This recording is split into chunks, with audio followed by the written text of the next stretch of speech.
Assalamualaikum warahmatullahi wabarakatuh. Perkenalkan, nama saya Devi Andi Susilawati STP SPD. Saya adalah salah satu CGP Angkatan 11 tahun 2024 dari Kota Probolinggo, Provinsi Jawa Timur. Pada kesempatan kali ini, saya akan mewawancarai Kepala Sekolah di SDIT Permata, di mana saya mengajar tentang pengambilan keputusan sebagai seorang pemimpin. Assalamualaikum warahmatullahi wabarakatuh, Ustadz. Waalaikumsalam, ya Ustazah. Bagaimana kabarnya hari ini, Ustadz? Alhamdulillah, baik, sehat walafiat, insya Allah.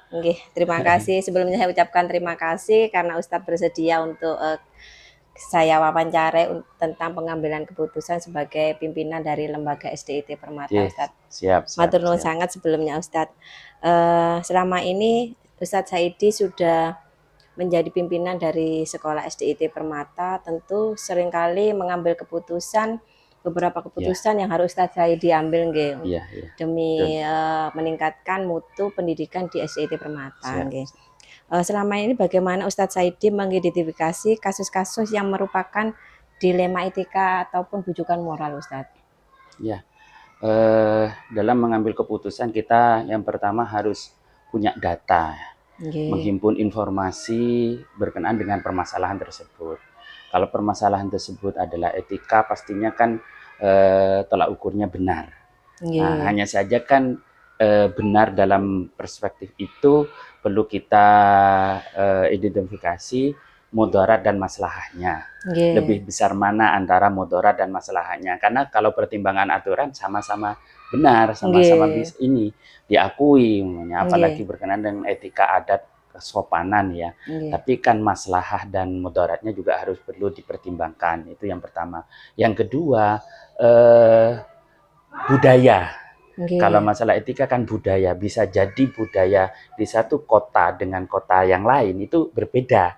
Bisa jadi di kota ini dianggap biasa, tapi di kota lain itu menjadi masalah begitu. Nah, itu kalau masalah etika. Kalau masalah bujukan etika kan tentunya lebih mudah karena memang itu aturannya antara benar dan salah begitu. Hanya saja salah dan benarnya itu tidak bisa kita langsung putuskan ini salah ini benar, tapi harus juga pertama kita juga punya rujukan aturan dan mengidentifikasinya kembali dan mempertimbangkan yaitu tadi ini memang benar, tapi ini kalau dilaksanakan efeknya bagaimana, kan itu juga sama dengan istilahnya itu kita bisa mengambil ikannya tapi tidak keruh airnya kan begitu ya.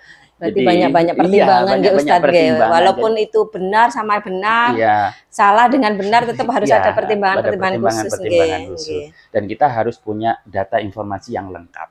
Jangan sampai hanya satu sisi yang kita terima, tapi di sisi lain atau informasi lain yang apalagi itu bertolak belakang dengan informasi yang pertama. Nah, ini harus di cross check. Selama ini Ustadz Saidi kan sudah menjalankan beberapa pengambilan keputusan di SDIT Permata, terutama untuk kasus-kasus di mana sebenarnya ada dua kepentingan yang sama-sama benar, Ustadz, atau sama-sama mengandung kebijakan. Bagaimana Ustadz Saidi menjalankan itu, mengambil keputusan seperti itu, jika dihadapkan pada permasalahan yang sama-sama benar atau sama-sama mengandung nilai kebajikan, Ustadz? Yang dua-duanya bertentangan itu, Ustadz.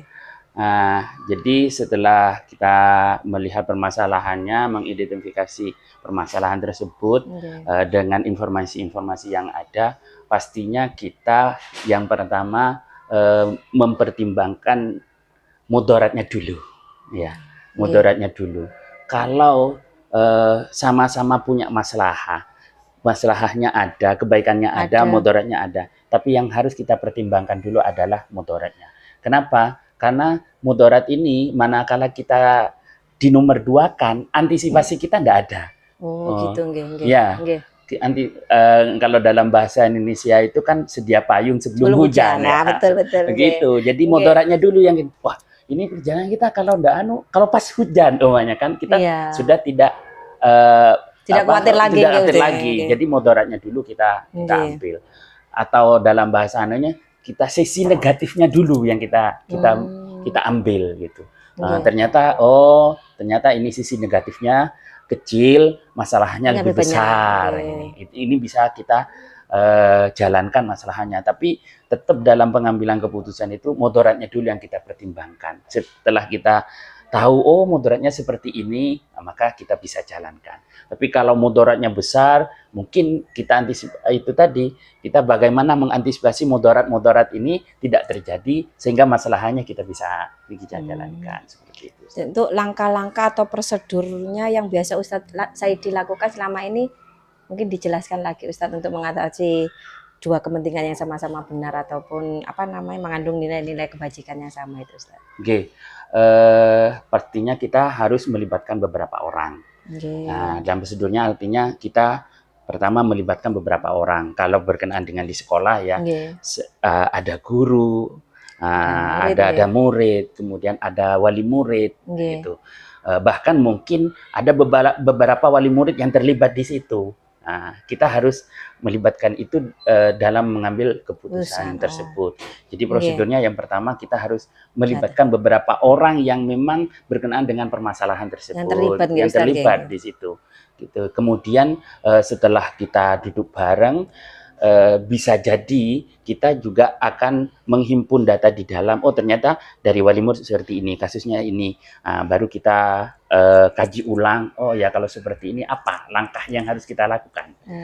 Jadi kita memikirkan langkah-langkahnya sehingga terutama kepada yang bersangkutan, umpamanya bersangkutan anak ini dengan orang tuanya atau anak ini bahkan dengan orang tua yang lain, karena mungkin tidak satu anak. Ada gesekan-gesekan gitu. Nah, itu yang kita kaji ulang sehingga nantinya ketika kita menyampaikan permasalahan tersebut, solusi yang kita berikan itu bisa win-win solution. Gitu. Jadi kesatunya bisa nerima ini. Nah, baru ketika itu prosedur berikutnya adalah bagaimana kita menyampaikan kepada pihak-pihak yang bermasalah tadi, bahwasanya ketika kita kaji seperti ini, memang terjadi seperti ini, memang anak ini ada masalah seperti ini, sehingga pihak yang bersangkutan itu sama-sama memahami dan bisa menerima apa yang menjadi kebijakan kita. Seperti itu. Gitu nggih. Berarti melibatkan beberapa yang yang yang bersangkutan nggih Ustadz untuk mengklarifikasi apakah benar ini terjadi seperti ini nggih. Terus untuk hal-hal apa saja yang selama ini Ustadz Saidi anggap efektif dalam pengambilan keputusan pada kasus-kasus dilema ITK yang biasa terjadi di SDIT Permata ini Ustadz? Ya. Jadi memang mengambil keputusan itu tidak mudah dan tidak bisa semerta-merta kayak gini sudah seperti ini gitu bisa jadi kita harus butuh beberapa waktu. Nah, pertama mungkin kita kalau sudah punya konsep, punya data, punya informasi, tapi butuh juga kita konsultasi dengan orang lain, meminta masukan. Ini ada kasus seperti ini. Gimana sih kami yang kami kaji, yang kami pahami seperti ini. Kita minta masukan yang lain. Umumnya kayak saya selaku kepala sekolah, kan di bawah di atas kepala sekolah ini kan ada yayasan. Kita konsultasikan kepada yayasan. Bisa jadi apa yang kita lakukan ini ada penguat dari yayasan atau ada ide-ide baru yang bisa kita inovasikan dalam pengambilan kebijakan itu dari masukan-masukan dari atasan kita. Bisa juga selain dari atas juga bisa dari bawah. Nah, dari bawah dari guru-guru yang ada di bawah. Maksudnya ada di bawah di SDIT ini ya. Jadi tidak hanya beberapa orang begitu. Jadi inspirasi itu yang kita menjadi masukan Ustadz Saidi untuk mengambil keputusan yang itu hal penting menurut saya untuk memberikan sebuah kebijakan sehingga ya kalau bahasanya itu atas ya paham dan yang bawah juga paham, kita pengambil keputusan itu bisa menghimpun dua-duanya, inspirasi dari atas, dari bawah juga seperti itu. Berarti tanda itu yang memperkuat pengambilan keputusan dari yang Ustadz Saidi lakukan selama ini nggih. Ya, jadi menghilangkan salah satu istilah otoriter lah. Otoriter. Iya Ustadz, ada apa-apa, pokoknya jari aku, pokoknya melakukan, enggak bisa. Iya betul. Nanti ketersinggungannya di sana. Oke. dari beberapa keputusan-keputusan tentang dilema etika yang sudah Ustadz Saidi sampaikan, sudah Ustadz Saidi putuskan untuk mengelola dari SDIT Permata ini, tentu saja ada tantangan-tantangan Ustadz nggih. Mungkin perlu disampaikan hal-hal apa saja yang selama ini merupakan tantangan dalam pengambilan keputusan pada kasus-kasus dilema etika ini Ustadz. Ya, tantangan yang bagi saya itu adalah ketika satu permasalahan bergulir tapi informasi kurang. Informasi gitu, kurang. Jadi ada umpamanya ada kejadian belum terhimpun informasi, kemudian ada yang melangkah tanpa ada koordinasi. Itu yang mengambil keputusan gitu, itu tantangan. Itu tantangan dalam mengambil keputusan, sehingga bisa jadi ketika itu terjadi akan ada kebijakan baru. Ada kebijakan baru karena ada tantangan itu.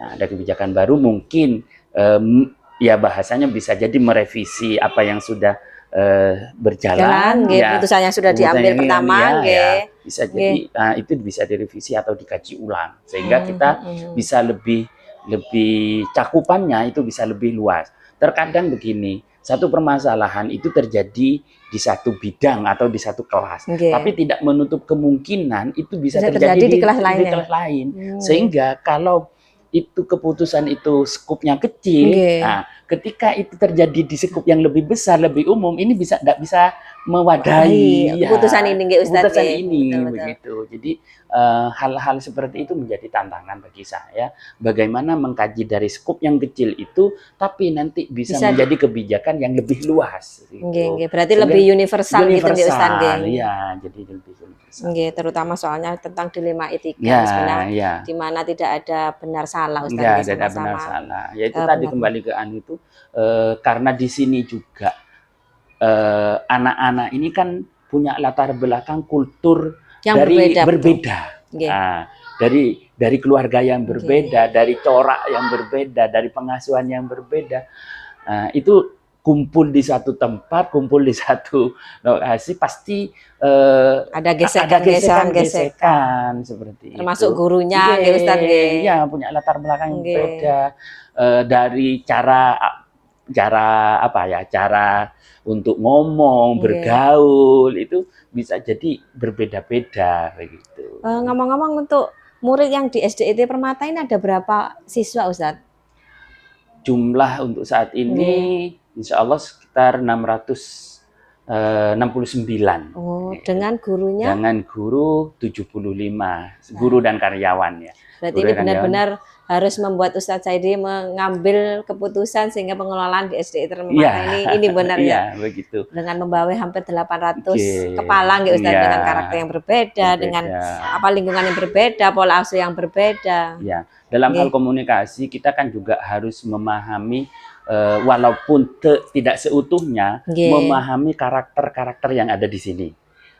Baik guru, karyawan, itu kan karakternya bagaimana, pendekatannya bagaimana, itu harus menyesuaikan. Kadang-kadang kita berniat baik ya, tapi pendekatan kita tidak pas kepada orang tersebut, bisa jadi tanggapannya nanti salah. Tanggapannya, aku digidikan ya, salah persepsi gitu, salah tangkap gitu. Jadi kita niatnya baik, mau menyampaikannya ya harus kita dengan yang baik juga. Kira-kira siapa yang akan kita dekati, ya paling tidak kita memahami, oh orang kayak gini, tipenya ini.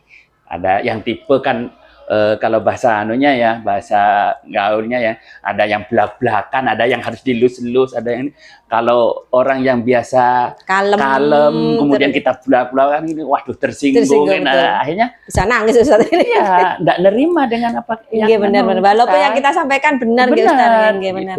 Ya, itu.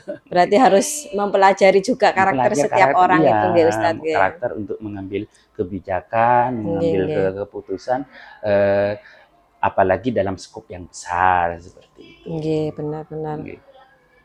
Dari beberapa pengambilan keputusan yang terutama tentang dilema etika ini kan Ustadz Saidi sudah mumpuni untuk mengambil keputusan bagaimana itu bisa diterima oleh guru, oleh murid maupun oleh wali murid nggih, Ustadz nggih.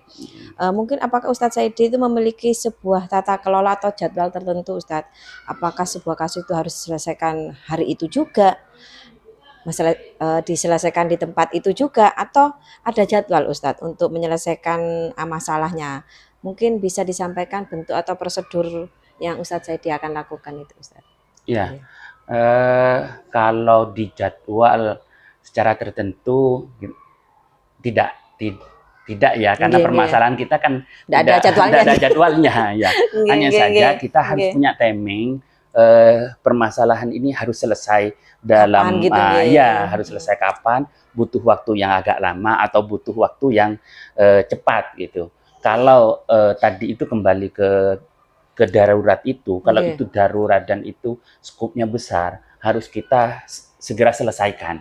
Langkahnya ya harus membentuk tim bagaimana menghimpun informasi, umpamanya kita mengundang beberapa orang untuk menyampaikan informasi dengan permasalahan tersebut.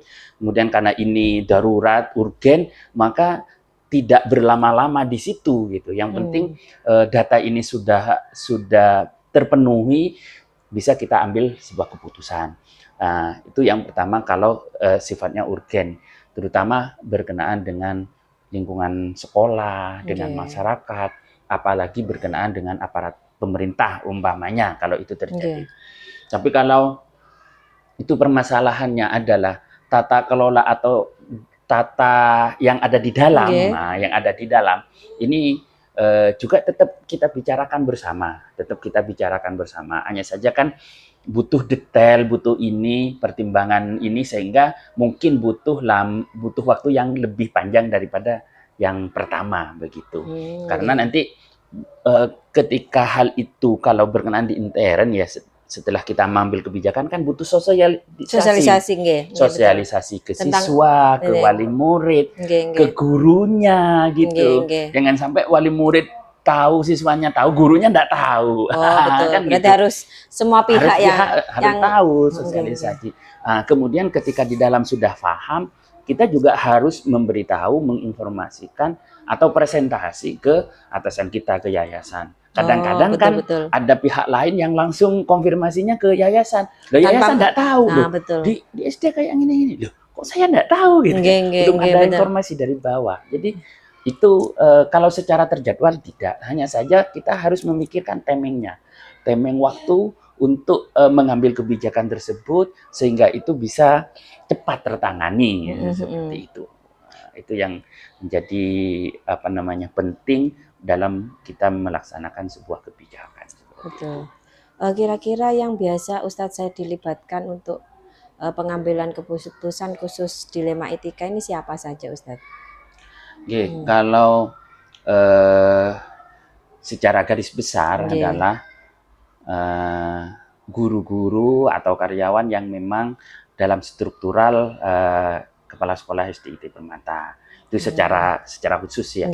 Tapi tidak menutup kemungkinan dari guru-guru yang memang punya kompeten di situ, punya kemampuan di situ, kita libatkan. Sehingga informasi, komunikasi dan semua permasalahan data-data itu tidak satu arah dari struktural saja. Utuh gitu, Pak. Bisa jadi kita yang ada di struktural itu kurang informasi ya. Di kebawahnya itu bagaimana sebenarnya gitu, Pak. Jadi di bawah itu bisa jadi seperti itu. Karena begini, terkadang kalau ini permasalahan dari wali murid ya, kadang-kadang itu wali murid itu tidak ya, bahasa mereka, saya enggak berani atau saya malu kalau untuk ngomong menyampaikan langsung ke kepala sekolah atau ke wakil kepala sekolah. Mungkin jadi melalui walasnya, ke walas atau bahkan ke guru bidang, kadang-kadang yang dianggap itu lebih dekat ya. Betul. Hal seperti itu perlu kita gali informasi dari guru-guru yang ada di kelas, guru-guru bidang seperti itu. Menurut Ustadz Saidi, adakah seseorang atau faktor-faktor yang selama ini mempermudah atau membantu Ustadz Saidi dalam pengambilan keputusan khusus kasus-kasus dilema etika, Ustadz? Ya, memang tidak menutup kemungkinan. Saya kan juga punya kekurangan dan kelemahan ya. Pasti butuh orang lain yang mensupport, memberikan informasi, memberikan pertimbangan gitu. Sehingga selama ini memang saya membudayakan bahwa dalam setiap kebijakan itu tidak langsung dari kepala sekolah. Tapi itu hasil bersama. Betul, gitu. Hasil bersama. Jadi beberapa orang yang memang diikutkan dalam pengambilan kebijakan itu. Sehingga walaupun apa? Ustadz Saidi kepala sekolahnya gitu, Iya, sehingga harus apa? Ketika ini menjadi keputusan bersama, kita juga akan menerimanya lebih mudah. Menerimanya lebih mudah, lebih ini. Oh iya, kan pertimbangannya seperti ini, seperti ini. Sehingga tidak, ya tadi yang pernah saya sampaikan, tidak ada otoritas kepala sekolah yang dalam pengambilan kebijakan itu. Memang kebijakan itu dikeluarkan oleh kepala sekolah, tetapi otoritas butuh pertimbangan-pertimbangan untuk mengambil. Berarti Ustadz Saidi, walaupun Ustadz Saidi sebagai pimpinan dari lembaga SDIT Permata, tidak semuanya keputusan langsung dari Ustadz Saidi. Jadi Ustadz Saidi membicarakan dengan rekan-rekan guru yang lain, dengan mungkin yang bersangkutan yang tentang kasus-kasus dilema etika. Jadi Ustadz Saidi tidak mau mengesankan, walaupun Ustadz Saidi itu seorang pimpinan di lembaga ini sebagai pemimpin yang otoriter gitu ya Ustadz. Gitu. Seperti itu. Dari semua hal yang telah disampaikan tadi Ustadz, pembelajaran apa yang Ustadz Saidi petik dari pengalaman Ustadz dalam mengambil keputusan tentang kasus-kasus dilema etika? Dalam setiap permasalahan kita kebijakan pasti punya hikmah ya, punya manfaat ya. Hanya saja kita pelajaran yang harus kita ambil bahwa sebelum kita mengambil keputusan atau kebijakan, pertama kita harus punya pertimbangan salah dan benarnya itu tetap punya pertimbangan. Artinya ketika kita mengambil keputusan itu tidak semata-mata walaupun sudah ada pertimbangan. Itu tidak kemudian ya itu tidak, jangan, tetap butuh keterlibatan orang lain. Kita punya bisa jadi ya memang kompetensinya di sini, tapi tidak menutup yang bisa oleh orang lain. Kemudian yang perlu kita ambil pelajaran bahwa setiap permasalahan itu unik. Setiap permasalahan itu ada keunikannya. Oleh karena itu kita harus mempertimbangkan, apalagi tentang etika ya, seperti yang saya sampaikan di awal. Itu bisa jadi dengan latar belakang yang berbeda, walaupun permasalahannya tapi latar belakang kemudian persepsi yang berbeda itu akan dampak yang signifikan juga yang harus kita. Indonesia ini kan kaya dengan budaya, kaya dengan bahasa, ya bisa jadi menurut bahasa sudah benar, tapi di kota lain atau yang lain itu salah. Gitu ya, benar-benar. Sehingga itu bisa memicu permasalahan juga sebenarnya kalau kita tidak memahaminya itu. Mungkin itu yang bisa kita ambil pelajaran bahwa dalam mengambil kebijakan itu butuh pertimbangan-pertimbangan. Terima kasih Ustadz atas kesempatan yang sudah diberikan saya Sama-sama. Untuk bincang-bincang dengan Ustadz tentang pengambilan keputusan di SDIT Permata.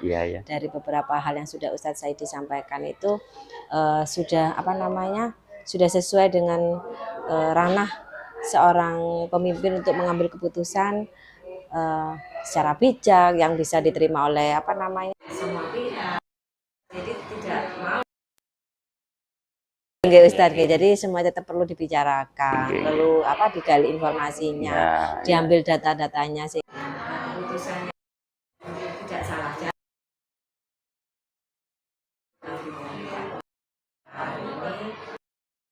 Menarik kesimpulan seperti itu.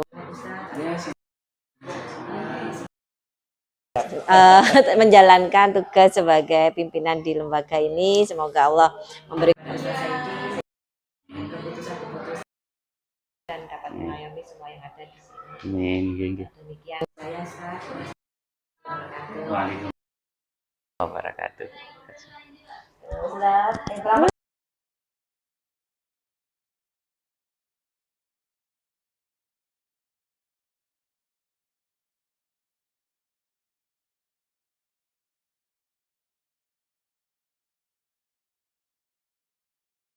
Assalamualaikum warahmatullahi wabarakatuh. Waalaikumsalam warahmatullahi wabarakatuh. Gimana kabarnya Bu Fitri? Alhamdulillah baik, Bu Desi. Terima kasih sebelumnya saya sudah diberi waktu untuk ngobrol dengan Bu Fitri tentang pengambilan keputusan Bu Fitri selaku kepala sekolah dari SMP IT Permata. Saya di sini mendapat tugas untuk mewawancarai kepala sekolah Bu tentang pengambilan keputusan sebagai decision maker di suatu lembaga pendidikan. Dan ini tentu saja berhubungan dengan guru, dengan murid, atau dengan yayasan. Karena kita sebagai sekolah swasta tentu saja di bawah yayasan itu yang berhubungan dengan itu Bu Fitri. Terima kasih. Untuk yang pertama, seringkali kan Bu Fitri mengambil keputusan tentang kebijakan yang ada di SMP IT Permata, ya Bu. Ada kalanya di situ ada permasalahan tentang dilema etika dan bujukan moral. Selama ini bagaimana Bu Fitri dapat mengidentifikasi kasus-kasus itu merupakan dilema etika atau bujukan moral, Bu? Terima kasih Bu Devi atas pertanyaannya. Kalau menurut saya di semua lembaga pasti memang sama, ada yang namanya dilema etika atau mungkin bujukan moral, karena kita sendiri juga pasti dihubungkan dengan masing-masing person gitu, yang masing-masing person juga pasti akan berbeda hatinya masing-masing, karakternya juga sama. Dan ketika saya menghadapi hal-hal semacam itu sebagai pengambil keputusan, kalau kita menilik kepada Rasulullah SAW memang berdebat yang terlalu keras tidak diperbolehkan. Maka bagaimana cara kita menyampaikannya dengan baik, dengan ahsan, yaitu contoh saja ketika saya dihadapkan dengan beberapa guru yang mungkin dalam menyampaikan pendapatnya mereka sudah merasa benar. Sudah benar sebenarnya ya Bun. Sudah merasa benar dan memang benar. Benar-benar. Kemudian cara menyampaikan mereka pendapat mereka dengan cara yang kurang tepat menurut saya. Di situ saya berusaha untuk menengahi, walaupun itu benar, tetapi caranya salah, tetapi kita tidak bisa mengambil kesimpulan itu benar. Betul-betul. Gitu. Dan ketika ada bujukan moral, mereka mempunyai pendapat yang salah, tetapi mereka berusaha untuk benar. Nah, tetap saja juga harus diluruskan. Di sini mengambil keputusan kita bukan hanya berpihak kepada person yang dekat kepada kita, tidak, tetapi kita harus istilahnya kita harus tabayun dulu, kita harus mempunyai data yang spesifik dulu, kemudian kita harus bisa mengutarakan itu dengan baik. Dan ketika guru-guru itu menyampaikan pendapat, menurut saya seperti ini Bu, ternyata pendapat mereka salah, maka kita tidak harus langsung menyalahkan. Dan ketika yang satunya pendapat saya seperti ini Bu, tapi saya menyampaikannya dengan cara seperti ini, padahal mereka benar, maka itu juga tidak harus kita benarkan. Makanya kenapa kita harus mempunyai sisi di tengah-tengah. Ketika mereka benar atau salah, tetap kita harus bukan hanya membela, tetapi kita harus berada di tengah. Ketika jawaban guru, jenengan, ustadz atau ustadzah benar, maka kita harus posisikan yang benar cuma dengan cara yang baik. Seperti itu. Selama Bu Fitri memimpin di lembaga SMIT Permata tentu banyak sekali pengambilan keputusan-keputusan yang sudah dilakukan gitu Bu Fitri. Terutama untuk kasus-kasus di mana ada dua kepentingan yang sama-sama benar Bu, atau sama-sama mengandung nilai kebajikan. Bagaimana Bu Fitri menjalankan pengambilan keputusan di sekolah Bu Fitri? Kalau dua-duanya itu sama-sama benar, keputusan itu sama-sama benar, sama seperti yang tadi saya sampaikan, data itu sangat penting. Ketika di sebuah lapangan, contoh saja seorang guru, bukan hanya seorang ya, ada 2 orang guru yang bertentangan di sini, padahal mereka berdua sama-sama benar. Dan ketika data yang saya ambil di situ juga sama-sama benar, maka akan kita pertemukan mereka berdua dulu, kemudian saya mencoba untuk menengahi, netral ya, saya berusaha untuk menengahi, dan untuk meyakinkan kepada mereka berdua bahwa keputusan mereka berdua itu benar, tidak harus ribut, tidak harus bersih tegang gitu, betul, mungkin tidak harus keras sama satu sama lain. Cuma ketika itu memang sudah diplot benar, maka kita sampaikan ke seluruh orang, seluruh istilahnya warga sekolah ini, bahwa keputusan dari 2 orang guru ini sudah benar, misalnya seperti itu, dan saya berada di tengah-tengah, gitu saja mungkin. Terus untuk langkah-langkah atau prosedur yang biasa Bu Fitri lakukan selama ini apa untuk menengahi tadi itu Bu? Jadi selain yang pertama memang kita harus tabayun dulu, gitu sih. Menggali informasi sebanyak-banyaknya Bu ya, tentang kebenarannya. Pengumpulan data itu penting. Ketika kita memanggil beberapa orang guru tetapi kita tidak mempunyai data, itu semuanya sama seperti omong kosong. Ketika kita sudah tahu data itu benar adanya dan dari orang-orang masing-masing orang kita panggil dulu, kita tidak harus keluarkan di seluruh warga sekolah dulu. Kita panggil 2 orang atau mungkin 3 orang atau bahkan 4 orang yang berselisih paham misalnya, padahal pendapat mereka sama-sama benar atau mungkin benar salah, kita harus panggil dulu, kita tabayun dulu. Dari situ kita tahu informasi apa yang mereka ingin laporkan. Kalau misalnya mereka sudah benar pendapat mereka dan saya berusaha untuk menjadi penengah, baru kita florkan ke semua warga sekolah gitu. Selama ini hal-hal apa saja yang selama ini Bu Fitri anggap efektif dalam pengambilan keputusan pada kasus-kasus dilema etika tadi Bu, yang sama-sama benar antara benar itu Bu? Di sini tidak ada manusia yang sempurna. Betul. Tidak ada manusia yang sempurna. Juga tidak ada manusia yang bodoh. Betul. Semua sama menurut saya. Cuma itu tadi. Pertama, bagaimana cara menyampaikan pendapat. Kedua, ketika mereka sudah merasa benar sama-sama benar, atau mungkin mereka salah tapi merasa benar. Betul. Yang kedua adalah data. Cara menyampaikan pendapat, data. Ketika dua-duanya itu sudah kita proses, sudah kita sampaikan, maka tidak akan pernah bisa tidak pernah bisa mangkir ya. Betul. Karena itu memang data yang valid gitu Bu ya. Betul. Gitu. Berarti kan komunikasi gitu Bu Fitri. Jadi perlu kita sampaikan ke orang-orang yang bermasalah itu. Kemudian kita yakinkan kepada mereka. Setelah mereka paham, baru kita florkan. Tentu tidak mudah Bu sebagai seorang pimpinan itu dalam mengambil keputusan, apalagi di lembaga di mana itu ada beberapa karakter yang jadi satu kan Bu. Yang merupakan hal-hal apa saja menurut Bu Fitri itu merupakan tantangan dalam pengambilan keputusan pada kasus-kasus dilema etika itu Bu? Tantangannya ini Bu.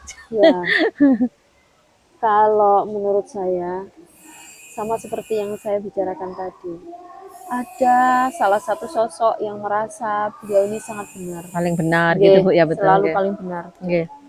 Ada satu sosok yang pasrah gitu. Kemudian dalam forum kita tidak bisa hanya menuruti, kita tidak bisa mempercayai hanya satu sisi. Tapi semuanya harus kita gali. Pendapat jenengan apa? Pendapat jenengan apa?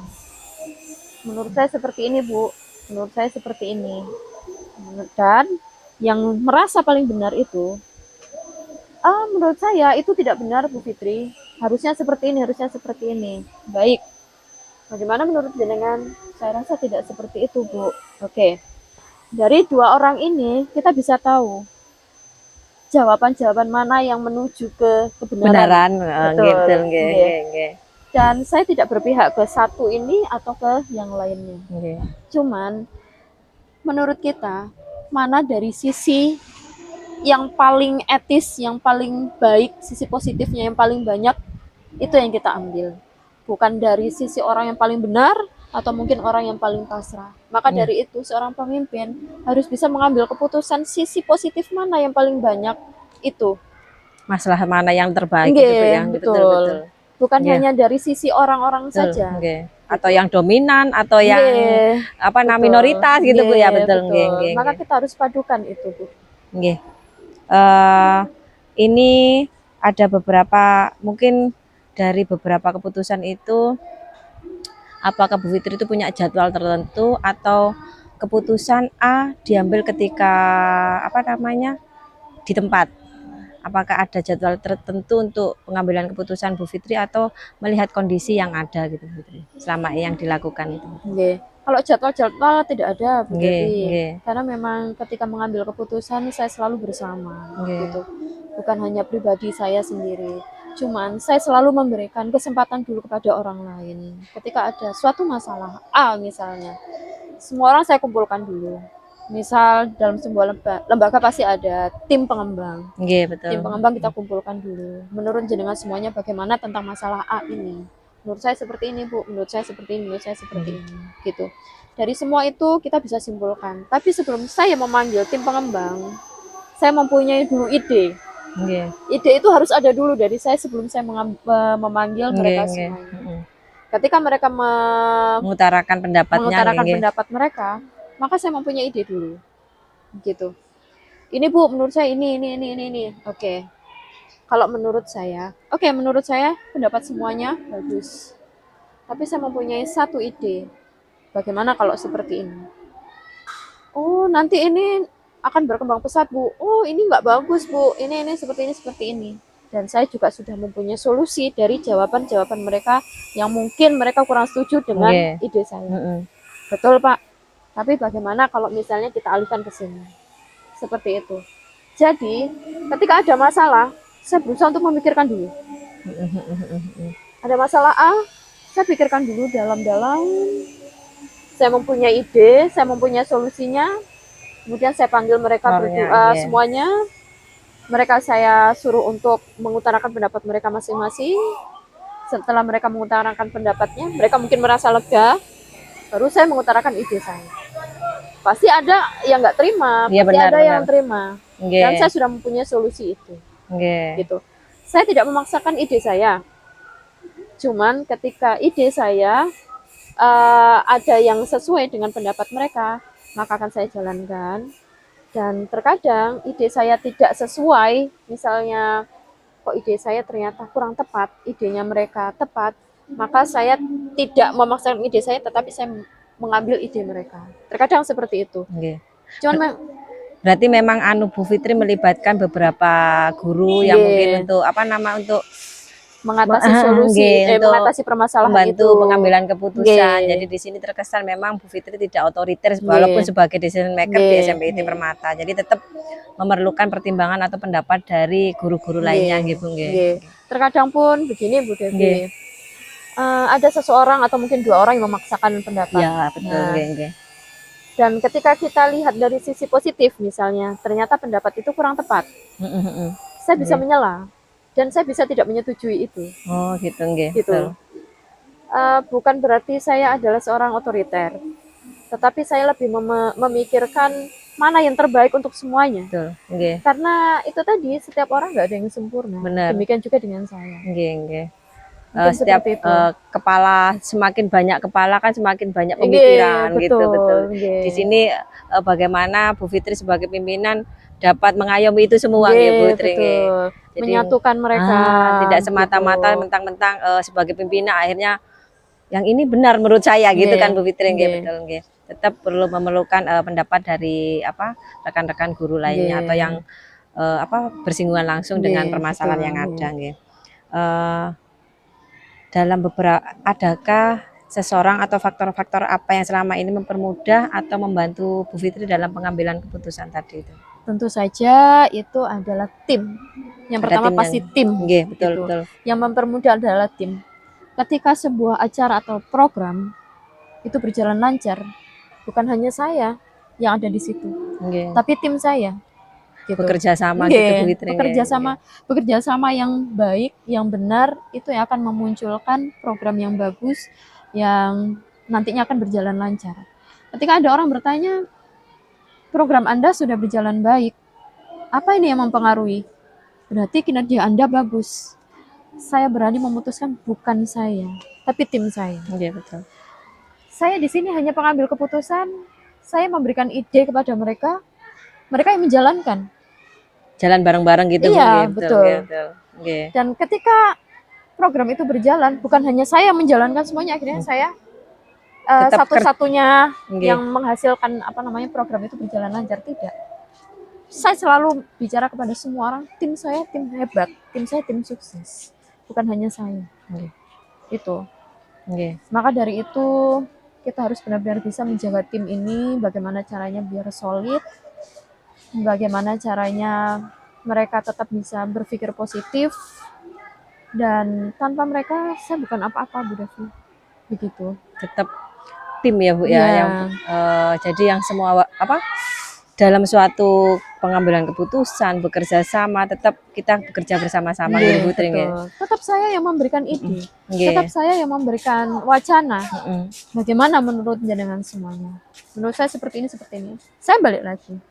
Ketika itu tidak sesuai dengan lembaga kita, ketika itu tidak sesuai dengan tujuan program kita, saya berani untuk cut. Ya, tidak. Ini tidak sesuai gitu. Tetapi jika sesuai, ayo kita jalankan sebaik-baiknya. Dari semua hal yang tadi disampaikan, kira-kira pembelajaran apa yang dapat Bu Fitri ambil dari pengalaman Bu Fitri dalam mengambil keputusan di lembaga ini, Bu? Selama beberapa tahun ini, tim itu banyak sekali saya berhubungan dengan karakter-karakter yang berbeda-beda. Setiap person mempunyai karakter yang berbeda dan mempunyai keinginan yang berbeda. Betul.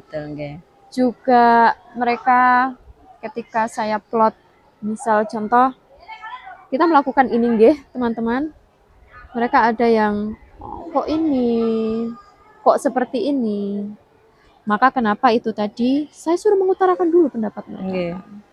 Ketika mereka mengutarakan pendapat mereka semuanya dan mereka sudah merasa puas dengan pendapat mereka masing-masing, dan saya mulai untuk memplot ini saja, monggo. Berarti intinya adalah kita berusaha untuk menyelami mereka dulu. Pertama. Yang kedua, ketika mereka mengutarakan pendapat, kita bisa menangkap, oh karakter orang ini seperti ini. Yang ketiga, kita bisa paham, oh pendapat orang ini benar, pendapat orang ini tidak benar.